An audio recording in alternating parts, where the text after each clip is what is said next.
Inyo ang kapayapaan ng Panginoon. Magandang araw po sa inyong lahat. Muli sa tulong ng Diyos at sa kapahintulutan ng makapangyarihan sa lahat, sumasaimpapawid ang palatuntunang ang dating daan. At gaya po ng dati, kami malugod na nag-aanyaya sa inyo sa susunod na oras ng ating pong pagsasaliksik ng mga mahahalagang bagay na may kinalamnan sa ating kaluluwa.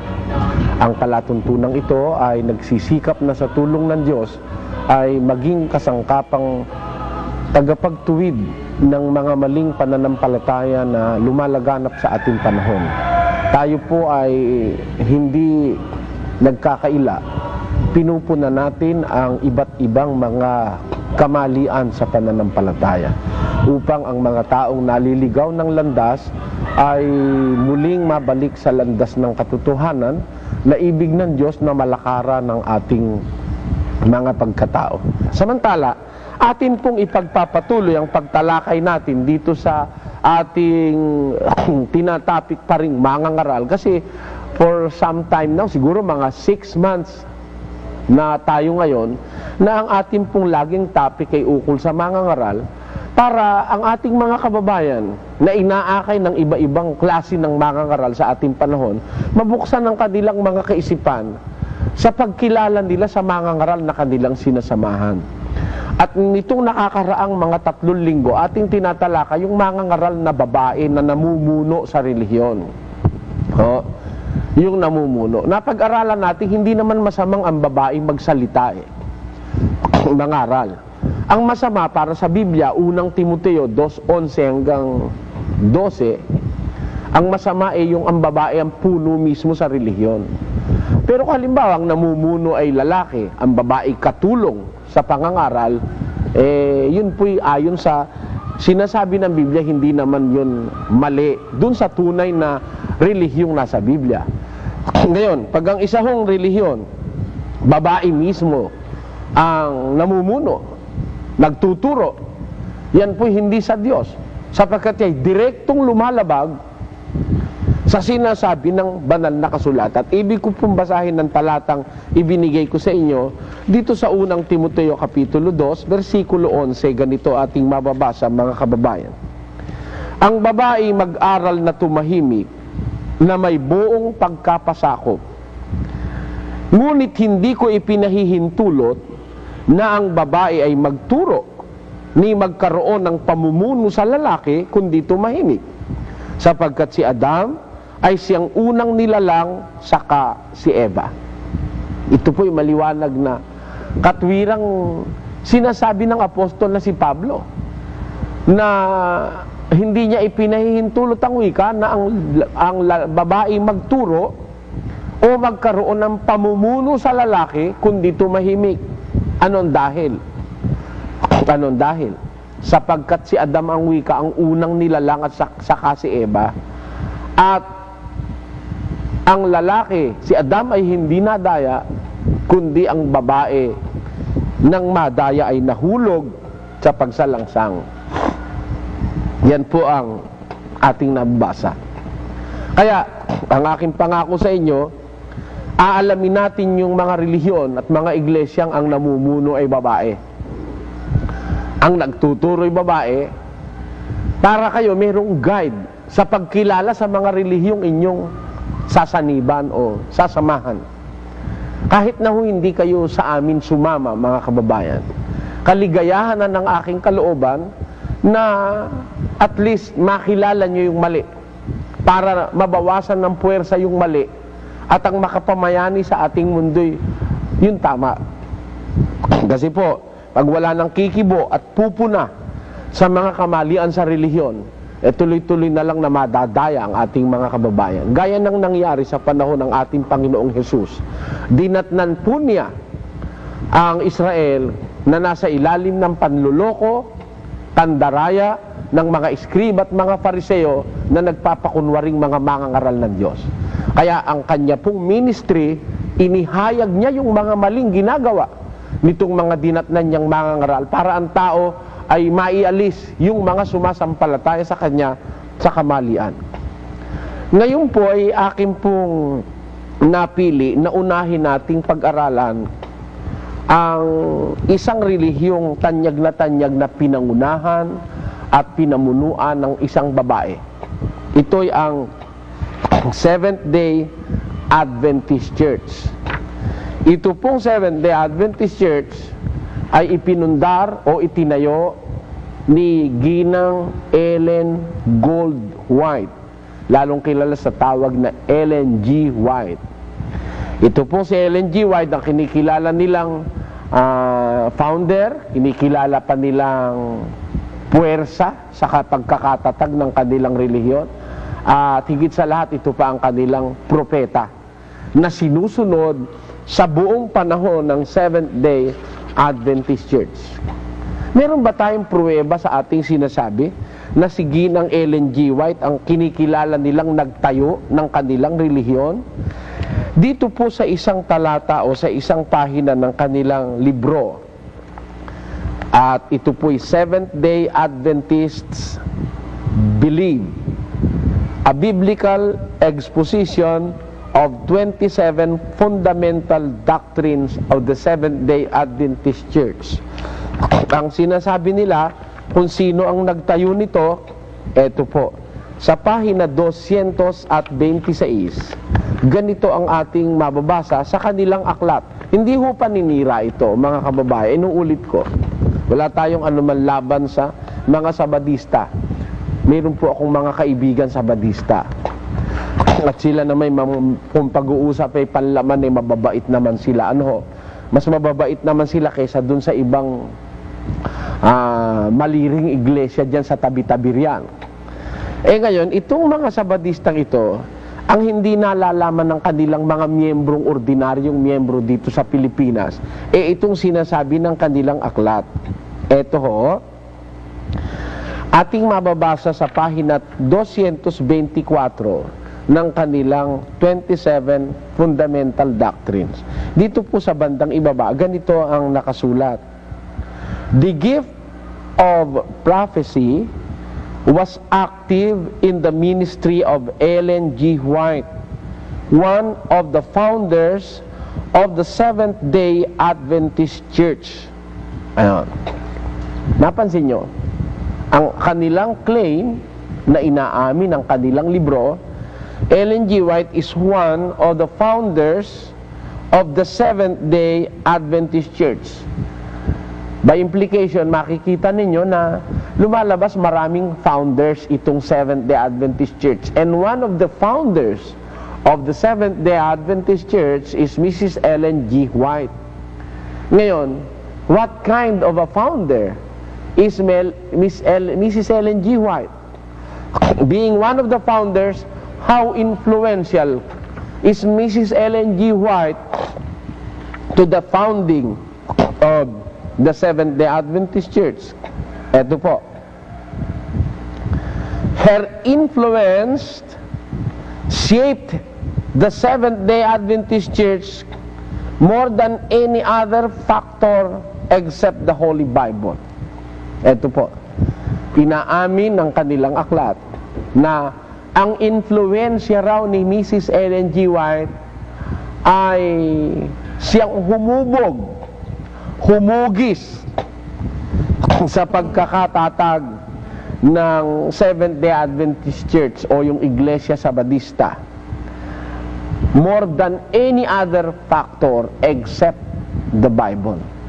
Napakalakas po pala ng impluensya ni Mrs. Ellen G. White sa pagkakatatag ng iglesia nila. Ano ang tawag ng kanyang mga kasama sa kanilang iglesia? Itaas po natin. Sa influence of her ministry, more than a century has passed since Ellen G. White received the prophetic gift. Her church, pansinin nyo, her church. Yan pala bagay tama ito, no, kapatid na Luz. Siyempre, sila nagtatag, kanila yon. Kaya ang tawag, her church and the lives of those who have heeded her counsels reveal the impact of her life and messages. Ngayon, ang kanya ikang iglesia at ang buhay ng mga taong duminig sa kanyang mga payo ay nagpapatunay o naghahayag ng impact o ng kapangyarihan ng kanyang buhay at ng kanyang mga mensahe. Talagang malaki ang tiwala nila kay Ellen White. Ano? Bakit? Biro mo, tinatawag nila yung Iglesia Sabadista, her church. Iglesia ni Ellen G. White. Bagay, tama yun sa Biblia. Siyempre, kung sino yung nagtayo, kanya yung iglesia na itinayo. Kaya, itong Iglesia Adventista po, hindi sa Diyos ito, mga kababayan. Ito po'y itinayo ng tao at ang may-ari nito yung mga tao rin. At ang isa sa unang-unang may-ari nito ay si Ellen G. White. Kaya ang tawag ng kanilang libro, Her Church. Ngayon, titignan natin sa Biblia. May karapatan ba ang tao na magtayo ng iglesia, mababae o malalaki man? Pakinggan nyo sa isang talata ng awit, sa 127:1, merong ganitong pangungusap ang kasulatan at akin pong babasahin, mga kababayan. Malibang itayo ng Panginoon ang bahay, walang kabuluhang nagsisigawa ang nagtatayo. Malibang ingatan ng Panginoon ng bayan, walang kabuluhang gumigising ang bantay. Pansin ninyo ang pangungusap na ito, mga kababayan. Ang sabi po ng Biblia, malibang itayo ng Panginoon ang bahay, walang kabuluhang nagsisigawa ang nagtatayo. Sa makatwid, yung pagtatayo ng bahay, ang Diyos lamang ang may karapatang magtayo nito. Alin bahay ito? Kasi yung ordinaryong bahay, abay, naitatayo ng tao yan. Yang mga bahay, kahit na kubo, kahit na mansyon, kahit na kondominium, kahit anong klaseng bahay na tinitirhan ng tao, kaya pong itayo yan ng tao. Kaya nung sabihin dito sa awit na malibang itayo ng Panginoon ng bahay, walang kabuluhang nagsisigawa ang nagtatayo, anong klaseng bahay ito? Ito ba'y bahay na ordinaryong bahay? Sapagkat yung ordinaryong bahay po, na itatayo yun ng tao. Aling bahay ito na walang may karapatang magtayo kundi ang Panginoon? Pakinggan nyo ang interpretasyon ng Biblia sa unang Timoteo Kapitulo 3, versikulo 15. Ngunit kung ako'y magluwat ng mahabang panahon, ay upang maalaman mo kung paano ang dapat sa mga tao na ugaliin nila sa bahay ng Diyos, na siyang iglesia ng Diyos na buhay at haligi at saligan ng katotohanan. Ano po ang bahay na tinutukoy sa Biblia na Diyos lamang ang may karapatang magtayo? Yung bahay ng Diyos. Ano po ang kahulugan ng bahay ng Diyos sa Biblia? Sa Biblia po ang bahay ng Diyos, yan ang iglesia ng Diyos. Kaya pag ang pag-uusap ay iglesia, mga kababayan, walang karapatan ng sino man tao na magtayo ng iglesia. Dito po sa ating panahon, hindi nila masyadong pinag-uukulan ng pansin ito. Umaamin ng mga iba-ibang iglesia na sila'y itinayo ng tao. Kagaya nga ng Seventh-day Adventist Church, mismong sa kanilang libro, inaamin nilang ang iglesia nila itinayo ni Ellen G. White at ng kanyang mga kasama. Paano mo ngayong sasabihin itong Sabadista ay iglesyang tunay na sa Diyos? Tiyak na hindi sa Diyos ito, sapagkat ito itinayo ng tao. One of the founders, tingnan nyo uli sa inyong mga TV screens, Mrs. Ellen G. White is one of the founders of the Seventh-day Adventist Church. Pag sinabi pong founders, tagapagtatag, tagapagtayo. Kaya ang iglesyang kailanman itinatag ng tao, kailanman hindi pwedeng sa Diyos. Ito pa isang itinatag ng tao. Tingnan ninyo, dito po sa isang maliit na pampleto na atin pong nahingi, meron pa rito isang founder Pakinggan nyo ito. Dito po sa kanilang libro, eto po't babasahin ko na ng buo. Reverend Lenny Villanueva Buan is the pastor of faith in Christ Church in Los Angeles, California. She is a political science graduate in the University of the Philippines and a former activist professor in Philippine College of Commerce, Araneta University, and other colleges. She was instrumented by God in the conversion of her brother, Reverend Eddie Villanueva, a former radical activist, atheist, now the pastor and president of Jesus is Lord Fellowship, considered as the largest church in the Philippines today. Scores of people have been delivered from habits, vices, and alcoholism in her ministry through the mighty anointing of the Holy Spirit. She emphatically emphasizes healing by the Word of God and by the actual process of deliverance. Ito po, isa sa mga iglesia na ang nangunguna ay babae, ang namumuno ay babae, ay yung iglesia ni Cristo sa Los Angeles, California, at yan po ay pinangungunahan nung kapatid ni Ginoong Eddie Villanueva na siya namang namumuno rito sa ating bansa doon sa tinatawag na ano ba yon, yung Jesus is Lord Fellowship, yung mga JIL people, yun pinangungunahan ni Ginoong Eddie Villanueva. Yung kanya palang kapatid, yan naman ang pastor in faith, pastor of faith. Yan, siya ang taga-akay sa pananampalataya nung mga iglesia raw ni Cristo doon sa Los Angeles, California. Ayan. Kaya ito pong iglesyang ito, ang namumuno doon sa iglesia ni Cristo sa Los Angeles, California, si Ginang Reverendo. Ano ba ito? Reverendo ba ito? Babae kasi, Reverenda kaya? Reverendo Lenny Villanueva Buan. Tingnan nyo sa yung mga TV screens. Lenny Villanueva Buan is the pastor of faith. Siya raw ang pastor ng pananampalataya.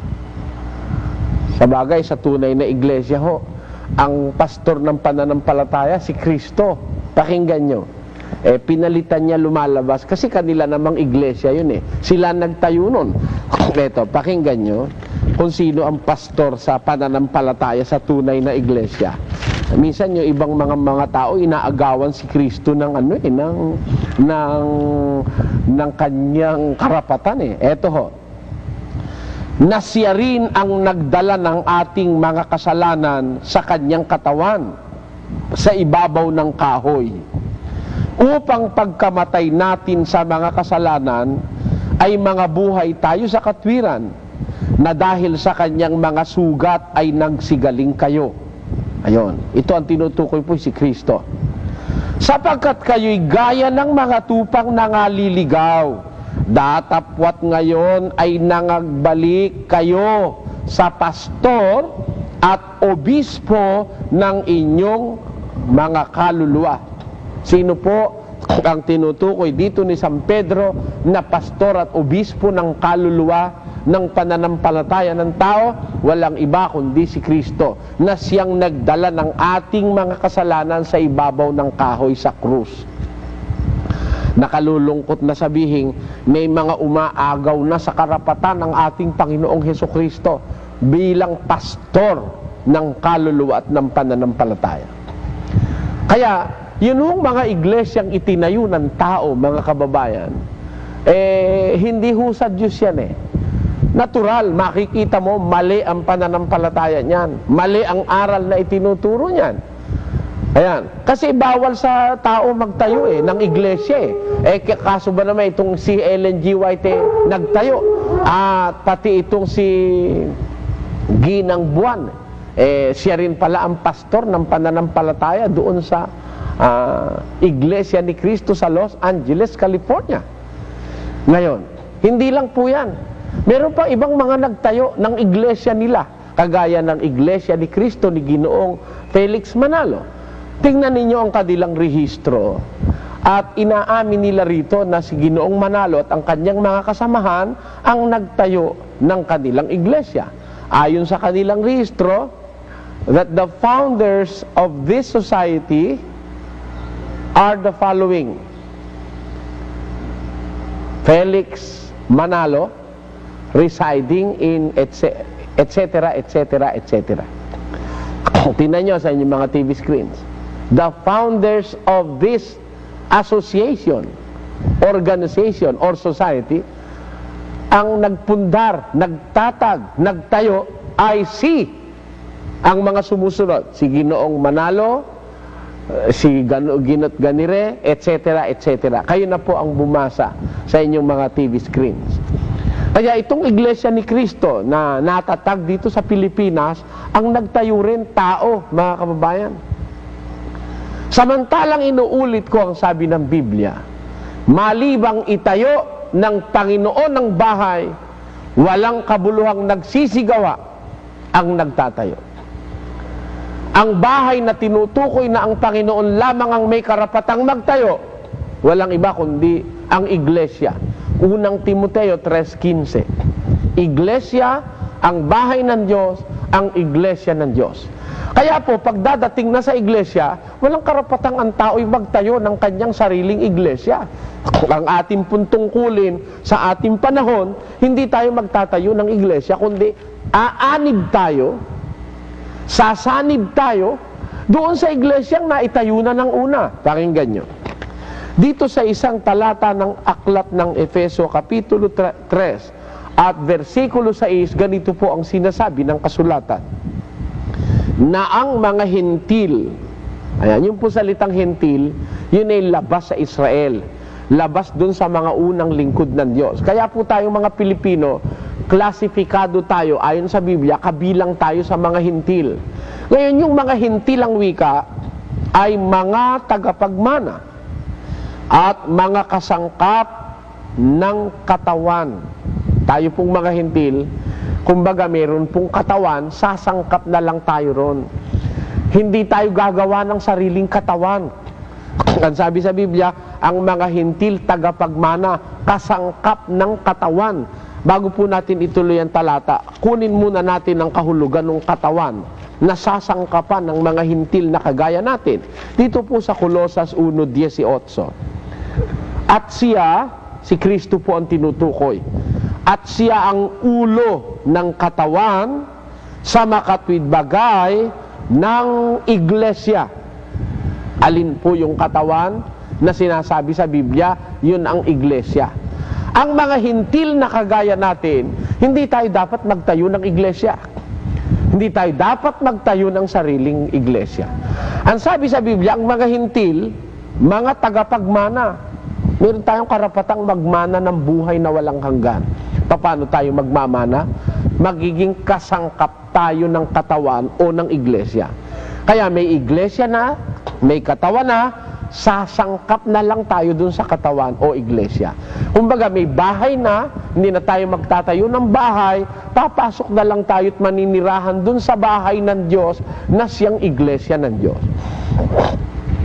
Ganun po ang ibig sabihin ng talatang ating binabasa, mga kababayan, na ang sabi, ang mga hintil ay mga tagapagmana at mga kasangkap ng katawan o ng iglesia at mga may bahagi sa pangako na kay Kristo Jesus sa pamamagitan ng Ebanghelyo.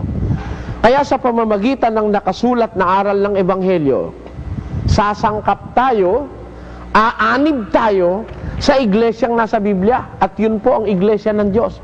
Hindi tayo magtatayo ng sarili nating iglesia, gaya ng ginawa ni Ginoong Manalo, ni Ginang Buwan, at saka ni Ginang Ellen G. White, na nagtayo sila ng kanilang sariling iglesia. Marami pa pong iba na mga nagtayo ng sarili nilang iglesia, hindi pa po lahat ang napapanahon ngayon na atin silang talakayin.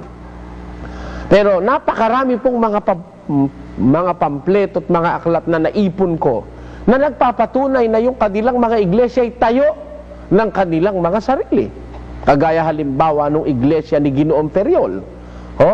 Yung iglesia ni Ginoong Periol, yun po'y tayo ng kanyang sarili. Yun hong Periol, yun ho isang nagpapanggap na apostol na taga roon sa Marikina, doon sa Paliparan doon. Ewan ko kung ano pinalilipad doon, pero ang address Paliparan, Marikina Yun ho ang isa sa mga iglesyang itinayo ng sarili ng tao. Samantalang kung Biblia ang ating pag-uusapan, ang tao pala walang karapatang magtayo ng sariling iglesia. May iglesia na sa Biblia, sasangkap ka na lang doon, makikisama ka na lang doon, uugnay ka na lang doon, hindi ka magtatayo ng sarili mo. Sapagkat pag nagtayo ka, ano ang kahulugan nun? Pakinggan nyo, sa isang talata ng aklat ng mga taga-Roma, sa kapitulo 10 at versikulo 2 hanggang 3, ganito po ang pagtuturo kung ano ang kahulugan pag ang tao nagtayo ng sarili niyang iglesia. Ang sabi ganito, sapagkat sila'y pinatototohanan ko na may mga pagmamalasakit sa Diyos, datapwat hindi ayon sa pagkakilala, sapagkat sa hindi nila pagkaalam ng katwiran ng Diyos at sa pagsusumakit na maitayo ang sariling kanila ay hindi sila napasakop sa katwiran ng Diyos. Nakita nyo? Yung palang nagtatayo ng sarili, yun ay kahulugan, hindi pagpapasakop sa katwiran. Paghiwalay sa katwiran, yung magtayo ka ng sarili mo. yung sarili mo ang ipundar mo. Ang ipangaral mo, yung sarili mong naimbento, yun hindi pagpapasakop sa katwiran ng Diyos. Kaya nga sabi ni San Pablo, sapagkat ang wika sa hindi nila pagkaalam ng katwiran ng Diyos at sa pagsusumakit nilang maitayo ang sariling kanila. Nagtayo sila ng sariling kanila, hindi sila napasakop sa katwiran ng Diyos. Yan ang nakakalungkot, mga kababayan. Kaya itong iglesia ni Kristo ni Ginoong Manalo, na ayon sa rehistro itinayo ni Ginoong Manalo, bunga yan ng hindi pagpapasakop sa katwiran ng Diyos.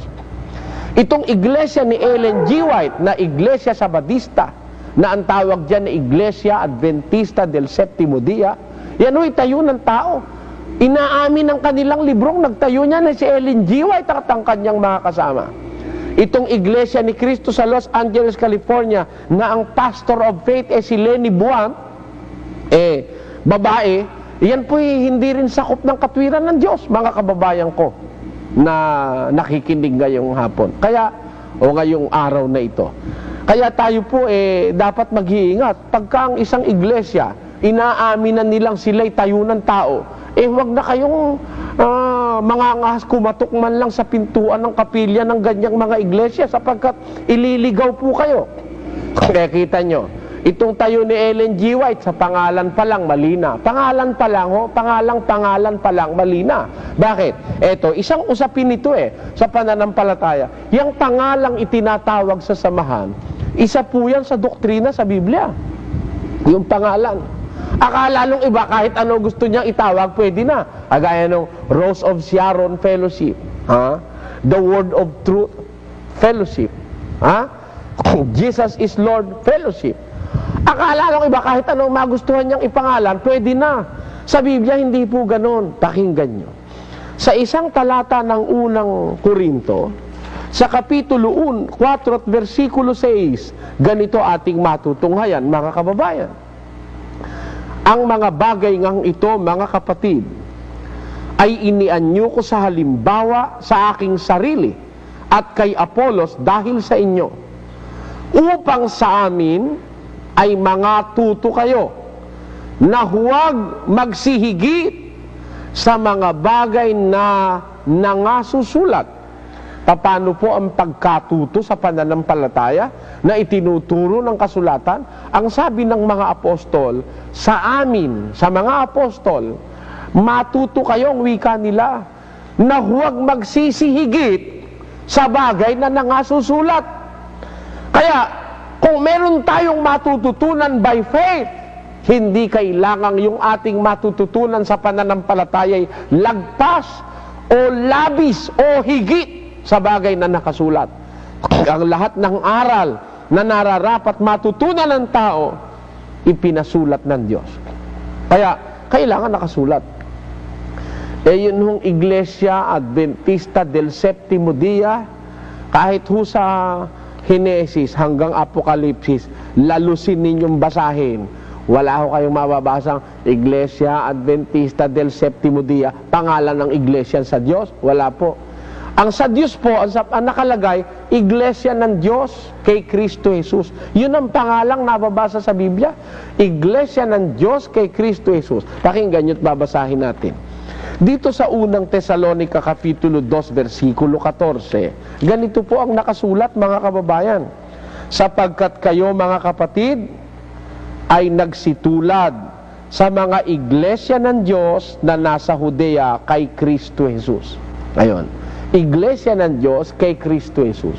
Yun ho ang pangalang nakakapit sa iglesyang nasa Biblia. Tinatawag po yung Iglesia ng Diyos kay Kristo Jesus. Tinatawag yung mga iglesia ng Diyos. Tinatawag iglesia ng Diyos na buhay. Yun po ang mga nakasulat sa Biblia. Pero, Jesus is Lord Fellowship, wala ho sa Biblia yon. Ha? Iglesia Adventista del Septimo Dia, wala ho sa Biblia yon. Kaya nga pangalan pa lang itong Sabadista, mali na eh. Paano aasahan mo, tinayo ito ng tao? Ang sabi sa Biblia, yung nagtatayo ng sarili, hindi napapasakop yun sa katwiran ng Diyos. Kaya may katwiran ng Diyos, hiwalay sila. Bakit? Gusto nila, sarili nila ang kanilang gawin eh. Pakinggan nyo. Dito sa isang talata ng banal na kasulatan, may talagang may mga taong yung sarili nila ang gusto nilang pairalit, hindi yung sa Diyos. Ito ang sabi. Sa 18:1 ng Kawikaan, ang humihiwalay ay humahanap ng sarili niyang nasa at nakikipagtalo laban sa lahat na magaling na karunungan. Ayun.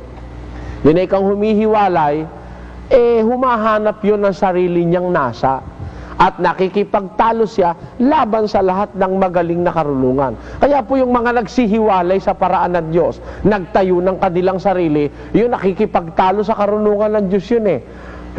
Kaya yung mga iglesyang itinayo ng tao, ang pinaiiral ay sarili nila. Yun ang dapat nating makita. Hindi sila napasakop sa katwiran ng Diyos. Pangalan pa lang ng iglesia, malina. Tanungin nyo sa mga Seventh-day Adventist. Yun bang pangalan nyo, Seventh-day Adventist? Nasa Biblia ba yun? Meron ba kayo maipakikitang kahit isang talata? Tandaan nyo mga kababayan, ginagarantiya ko sa inyo. Pati liig ko, ginagarantiya ko. Papuputol ako ng lalamunan pag nakabasa sila ng Iglesia Adventista del Septimo Dia sa Biblia. Wala ho yan sa Biblia. Yung Jesus is Lord Fellowship, wala ho sa Biblia yon. Ang pangalan ho sa Biblia, Iglesia ng Diyos. Yun ang nakasulat sa Biblia. Pero Jesus is Lord Fellowship, wala ho sa Biblia yon. Imbento lang ng mga tao yon. Yung Rose of Sharon Fellowship, imbento lang yun. Word of Hope Fellowship, imbento lang yan. Yan hindi sumasang-ayon sa doktrina biblika. Sapagkat sa Biblia, ang doktrina, kailangan lahat ng ituturo mo, pati pangalan ng organisasyon, dapat nakasulat sa Biblia. Sabi ni San Pablo, matuto kayo sa amin, huwag hihigit sa mga bagay na nangasusulat. Kailangan lahat ng patuparin, gampanin at paniniwala, pampananampalataya nakasulat sa Biblia. O ngayon, may pruweba ba tayo mga kababayan na yung mga iglesyang yan hindi napapasakop sa katwiran ng Diyos? Yung mga iglesyang itinayo ng tao, hindi sakop ng katwiran ng Diyos? Dito lang sa Sabadista, napakarami nating pruweba na itong mga aral nila hindi talagang ganap na sa Diyos. Bakit? Yun lang pong abulo yan ng Sabadista, katakot-takot ng dami. Asan ba yung ebidensya natin? Ipakita nyo nga sa television, kapatid na direktor, na ito palang Sabadista, abay, 17 ang abulo yan. Biro nyo itong 17 abulo yan na to. Dahil katakot-takot na pahirap sa tao itong mga iglesyang iring nag-imbento ng kanilang sariling iglesia, nag-imbento rin ng sarili nilang abulo yan. Biro mo, may ikapuna, may church fund pa, may mission pa, may Dorcas pa, ha? meron pang ikapitong Sabat, meron pang Sunday School, kung ano-ano pong abuluyan niyang naimbento nila na yan. Kagaya nung Huwebes ng Iglesia ni Ginoong Manalo, nasa Biblia ba yung Huwebes na abuluyan? At yung Santa Cenang abuluyan, nasa Biblia ba yan? Kahit anong pangangatwiran ng gawin nyo, hindi nyo kayang palitawin yan. Si Kristo, nang mag-Santa Cena, ang tinawag yung kanyang 12 alagad. Bagaman marami ng miyembro noon, hindi tinawag ni Kristo yung miyembro para kasama niya sa Santa Cena. Ang kanyang tinawag yung 12 alagad, kasama niyang nag-Santa Cena, nagbanal na hapunan. O, kinolektahan ba ni Kristo ng abuloy? Wala. Hanggang matapos ang Santa Cena, wala pong abulo yan. Ito naman mga iglesia ni Kristo ni Ginoong Manalo, nung mag-Santa Cena si Ginoong Manalo, tinawag ang mga miyembro, pinag-abuloy. Wala sa Biblia yon. Sa Biblia, ang Santa Cena, walang abulo yan. Kaya kahit anong katwiran ng iglesia ni Manalo, hindi nyo kayang palitawin. Si Kristo nagkumuha ng abulo yan sa Santa Cena. O kaya kayo galit sa akin eh. Meron mga iglesia ni Kristo dyan, galit, huwag kayo magagalit. Hindi ako nakikipag-away sa inyo. Hindi. Gusto ko lang kayong mailigtas sa pandaraya, mga kababayan, sa pagkakamali. Sapagkat ang relihiyon nangangahulugan ng inyong kaluluwa. Hindi bali na yung pera nyo nadaya eh. Hindi bali na yung inyong kabuhayan ng nakamkam ng mga pastor. Pero pati yung kaluluwa nyo dadalhin sa impyerno. Hindi ba kayo natatakot sa Diyos niyan? Hindi ba kayo nagdidili-dili sa inyong sarili? Na ako'y kay tibay-tibay ko rito sa aming iglesia. Tanungin ko nga yung pastor namin kung talagang may abuloy sa Santa Cena. At may abuloy yan ng Huwebes. At may abuloy yan sa handog ng sanggol. Meron ba nun? Wala sa Biblia yon. Hahandog mo sanggol, aabuluyan mo. Ano yon? Lahat na lang ba ng gagawin mo may kasamang pera? Parang iglesia ni Ginoong Payawal. Nag-meeting ang kabataan, may abulo yan. Nag-aralan ng seminar ang mga manggagawa, may abulo yan. Sumamba ng Huwebes, may abulo yan. Sumamba ng Linggo, may abulo yan. Nag-meeting ang mga katandaan, may abulo yan. Nag-meeting ang mga dalagat binata, may abulo yan. May isipin nyo, katakot-takot na abulo yan. May ikapu pa. Oh, yan ang pruweba ko sa inyo, mga kababayan. Galit lang kayo sa akin eh. Mga miyembro, hindi ho kayo kinakalabang ko. Ang kalabang ko yung mga pastor nyo na nagdadaya sa inyo. Hindi kayo tinuturuan ng eksaktong nakasulat sa Biblia. Pero para magalit kayo sa akin, dahil lumalabas na hindi kayo nag-iisip. Mag-isip lang kayo. Ako'y naniniwala dadating ang panahon, makikilala ninyo ang tunay na pagsunod sa Diyos, kailangang eksakto. Because God is an exact God. Hindi po mapayag ang Diyos na mag-imbento ang pastor ng aral na ituturo sa inyo. Yung aral ng Diyos, yun ang dapat masunod to prove that God is supreme over all. Siya ang atin sinusunod. Huwag kayong papayag, turuan kayo ng labis sa itinuro ng Diyos. Pakinggan nyo. Sa isang talata ng Deuteronomio, sa Kapitulo 12 at versikulo 32, ganito ang sabi ng Panginoon. Pagka ganito ating ginawa, ito'y pagkilala nating siya nga ang hari, siya nga ang ating Panginoon, siya nga ang ating sinusunod. Alin ito? Kung anong bagay ang iniuutos ko sa inyo, ay siya mong isasagawa. Ayon. Kung anong bagay ang wika iniuutos ko sa iyo, siya mong isasagawa. Huwag mong dadagdagan ni babawasan. O kumikilala ka ngayon sa Diyos at hindi sa pastor. Natatakot ka sa Diyos at hindi sa pastor. Susundin mo ang Diyos. Ano sabi ng Diyos? Kung ano iniuutos ko sa inyo, siya ninyong isasagawa. Huwag niyong dadagdagan, huwag mong babawasan. Kaya hindi po mapayag ang Diyos kahit na sino'y magdagdag o magbawas sa kanyang mga iniutos. Pagka kayo pumayag, mga kababayan ko, naturuan kayo ng may dagdag at may bawas, hindi ang Diyos ang kinikilala ninyo, kundi ang inyong mga pastor. Ang dinidiyos ninyo, yung mga pastor nyo. Di ba kayo kinikilabutan, mga kababayan Pilipino, na kayo'y dumyo sa mga taong kagaya nating nagkakamali? Kasumpa-sumpa sa Diyos yan. Pakinggan nyo sa isang talata ng Jeremias, Kapitulo 17, versikulo 25, ganito ang sabi ng Panginoon. 17:5. Ganito ang sabi ng Panginoon, sumpain ng tao na tumitiwala sa tao at ginagawang laman ng kanyang bisig at ang puso ay humihiwalay sa Panginoon. Ano po ang sabi ng Biblia? Sumpain ng tao na tumitiwala sa tao at humihiwalay ang kanyang puso sa Panginoon. Dapat po sa relihiyon, maging stricto tayo. Kaluluwa natin ang pinag-uusapan eh. Kaluluwa yan, kaligtasan yan. Ang pinag-uusapan sa relihiyon, yung eternity. Hindi 3 araw lang o 1 linggo, kaya 1 taon o 20 taon ang pinag-uusapan sa relihiyon. Ang pinag-uusapan sa relihiyon, yung eternidad na hinaharap. Kasi mapasama tayo at mapabuti, we are facing, inevitably, we are facing eternity. Napasama ka, ang punta mo'y eternal judgment. Napabuti ka, sa pamagitan ng pagtuturo ng mga ngaral na may takot sa Diyos, you are facing eternal life in the world to come. Kaya, ang pinag-uusapan sa relihiyon, eternidad, yung kawalang hangga. Pag ikaw ay napasama dahil sa manlulokong pastor, ang bagsak mo, parusang walang hanggan.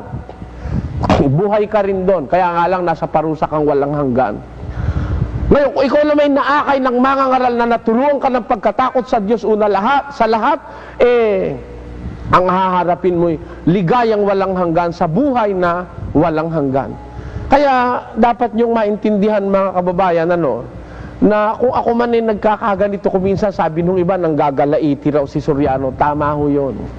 Kaya ako nanggagalaiti, kung alam nyo lang yung alam ko, kayo man manggagalaiti rin eh. Pinagluluko kayo eh. Biro mo, si Kristo, kung nagturo ng Santa Cena, wala namang abulo yan. Pagkatapos itong mga pastor na ito, nagturo Santa Cena, dinagdagan ng abulo yan. Naghandugan ng sanggol, dinagdagan ng abulo yan. Ha? May ikapu pa, may linggo pa, may webis pa, may kung ano-ano pa. Sa Biblia yan. Sa Biblia, wala ho yan. Ang nasa Biblia, yung unang araw ng sanlinggo. Magbubukod, magsisimpan, magbibigay ayon sa ipinasya ng puso. Yun ho ang nasa Biblia. Unang Korinto 16:1 hanggang 3, ikalawang Korinto 9:7 hanggang 8. Yun ho ang abulo yan sa Biblia. Pinagdadagdagan ng katakot-takot ng dami nitong mga pastor na ito. Ngayon, kayo ngayon ang nasa lagay ko, alam nyo yung nasa Biblia. Alam ko kung niloloko kayo kung hindi. Sino kaya ang matutuwa? Pag natuwa ako, wala akong pagmamahal sa inyo. Yung aking pagkagalit diyan sa mga pastor na yan ang pruebang mahal ko kayo dahil niluluko kayo mga kababayan, niluluko kayo ng inyong mga pastor. Tatandaan nyo, pag ang iglesia ay tinayo ng tao, lalo na't babae pa ang namumuno, hindi ho sa Diyos yung iglesyang yan.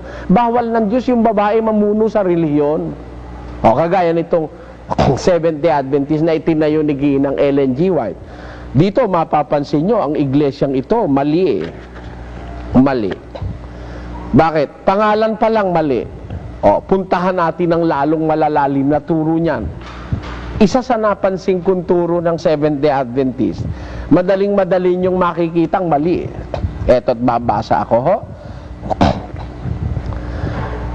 Those who read into the days of creation thousands of years or large indefinite periods of millions or even billions of years are questioning the validity of God's word, just as the serpent tempted Eve to do. Yun daw mga naniniwala na yung mga araw ng paglalang sa Henesis ay milyon o bilyon o libu-libong taon, yun daw kumu-question, tumututol sa pagkabalido ng salita ng Diyos. Bakit po? Ano ba ang paniniwala ng Sabadista tungkol sa creation o paglalang? Ituloy natin sa baba. What are the heavens? Some people are puzzled, and understandably so, by the verses that say that God created the heavens and the earth, and that He made the sun, moon, and stars on the fourth day of creation week 6,000 years ago. Ayan. Ang paniniwala ng Sabadista, mga kababayan, mula raw ng lalangin ng Diyos ang lupa, ang langit, yun daw ay nakakaraan ay 6,000 taon pa lang. Dito lang malina ang paniniwala ng Sabadista. Hindi po totoo na 6,000 taon pa lang ang mundo sa kanyang pagkalalang. Pero isa po sa mga fundamental doctrines ng Seventh-day Adventist Church. Palibhasa, naniniwala po sila sa Sabat, yung pangingili ng Sabat. Hanggang sa panahong ito, nangingilin sila ng Sabat. Kung naningingilin sila ng Sabat, iginigiit nila yung kanilang paniniwala sa Sabat. Ang kanilang naging konklusyon, mula daw ng lalangin ng mundo hanggang ngayon sa ating panahon, 6,000 taon pa lang. Which is very, very, very wrong. Bakit po? Magtitingin ka na lang sa mga discoveries ng modern science. Hindi ka naman niniwalang 6,000 taon pa lang yung mundo . Yun pong sinasabi sa isang issue ng Time Magazine na nakakita sa mundo. Kailan lang dyan sa may banda ng Africa, nakahukay ng skeleton. Ano ba skeleton? Yung bungo at yung mga buto, kalansay ng isang babae na nung kanilang isuriin, nang suriin nila, ipakita mo lang ito kapatid na direktora, nang suriin itong kalansay na ito'y umiidad ng 200,000 taon. Isipin nyo, 200,000 taon na yung kalansay ng babae. Paano nangyaring may kalansay na 200,000 taon sa mundo na 6,000 taon pa lang na ginagawa ng Diyos?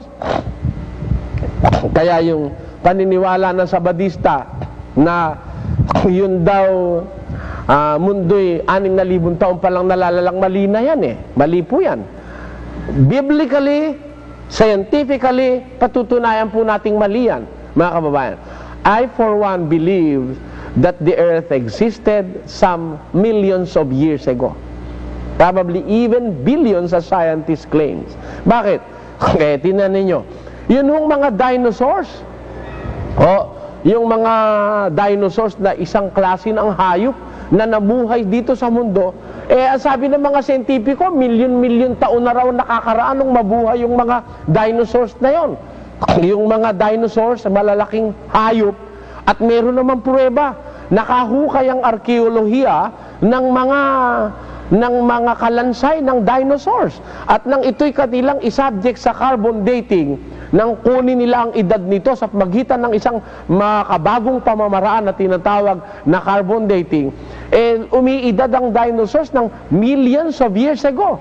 How come that on this earth once upon this earth roamed creatures that existed 3, 30, or even 40 million years ago, when this world was only created 6,000 years ago, according to the Seventh-day Adventist Church? That is obvious. Hindi pwedeng may mabuhay dito sa mundo na ang edad milyon taon na, ito palang mundo'y na ginawa lang 6,000 taon nang nakakalipas. Para lang maigit-git nitong mga Sabadista yung kanilang Sabado, yung kanilang pangingili ng Sabado, nailigaw na sila sa paniniwala sa tunay na katotohanan. Ngayon, yung nadidiskubre ng siyensya, pwede ba natin? Pwede ba nating tutulan yan? Pwede ba nating pahindian yan? Ang Biblia po at ang siyensya ay magkaugma, mga kababayan, sapagkat ang siyensya ay mga katotohanang natuklasan ng tao mula sa paglalang ng Diyos. Ang Biblia na may mga katotohanang nalagay na salita ng Diyos bago pa natuklasan ng siyensya. Halimbawa, kagaya nung natuklasan ng siyensya na yung mundo'y bilog, that the earth is round. Yan po, nang talagang mapatunayan ng taong ang mundo'y bilog at makita niya sa retraton talagang bilog nga ang mundo, noong 1960s, more or less mga 1969, nang makunan sa spaceship, nakunan na ang mundo'y bilog, nang pumunta yung 3 astronauts na Amerikano sa buwan, sila Neil Armstrong. Nang pumunta sila sa buwan, nakunan nila ang mundo talaga sa retrato, bilog. Nakita natin ang mundo, bilog. Noon lang talagang nakita ng tao, sa kanyang mata may retrato ang mundo na bilog. Samantalang hindi pa dumadating yung panahon ng 1969, nakasulat na po sa Biblia na talagang ang mundo'y bilog. Ha? Pakinggan nyo itong 40:22 ng Isaias. Siya ang nakaupo sa balantok ng lupa at ang mga nananahan doon ay parang mga balang. Ngayon, He that sitteth upon the circle of the earth. Di yung palang earth may circle. Bilog ang ibig sabihin. Tingnan nyo sa King James Version sa English. He that sitteth upon the circle of the earth. Ang mundo'y bilog. Kailan pa nakasulat ito? Libo-libong taon na nakasulat ito sa Biblia bago natuklasan ng siyensya na ang mundo'y bilog. Nagpapatunay na yung katotohanan nasa Biblia at yung natutuklasan ng siyensya magkasama. Yung natutuklasan ng mga siyentipiko. Magkaugnay. Hindi magka-kontra. Kaya po yung paniniwala ng Seventh-day Adventist, ang mundo raw ay 6,000 taon. Tatalakayin natin yan sa mga susunod nating pagtatapos.